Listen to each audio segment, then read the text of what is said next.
তিন দশকের সবচেয়ে বড় ট্র্যাজেডি হংকংয়ের একটি উঁচু ভবন কমপ্লেক্সে ভয়াবহ অগ্নিকাণ্ডে মৃতের সংখ্যা বেড়ে দাঁড়িয়েছে কমপক্ষে ৫৫ জনে। এখনও বহু বাসিন্দা নিখোঁজ থাকায় উদ্ধার কাজ চলছে বলে জানিয়েছে সিএনএন।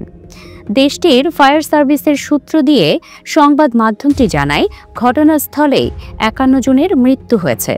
হাসপাতালে চিকিৎসাধীন অবস্থায় মারা গেছেন আরও ৪ জন। আগুনে আহত হয়েছেন কমপক্ষে ১২৩ জন। তাদের মধ্যে ৮ জন অগ্নি নির্বাপক কর্মীও রয়েছেন।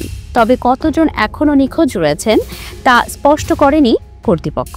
এর আগে কর্মকর্তারা জানিয়েছিলেন ২৭৯ জনের কোনো খোঁজ পাওয়া যাচ্ছে না। আগুন লাগার ২৪ ঘন্টা পরও কমপ্লেক্সের কয়েকটি ভবনে আগুন জ্বলতে দেখা গেছে। ভবনগুলোতে অধিকাংশই বয়স্ক বাসিন্দা থাকতেন। অগ্নিকাণ্ডের সময় পুরো কমপ্লেক্সটি সংস্কার কাজের জন্য বাঁশের অস্থায়ী কাঠামো ও সেফটি নেটিং দিয়ে ঘেরা ছিল।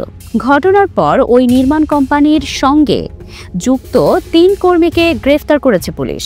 তাদের বিরুদ্ধে মানবসৃষ্ট অবহেলায় মৃত্যু ঘটানোর অভিযোগ আনা হয়েছে। পুলিশ বলেছে, ভয়াবহ এই অগ্নিকাণ্ড নির্মাণ কর্মীদের মারাত্মক গাফিলতির কারণেই ঘটেছে।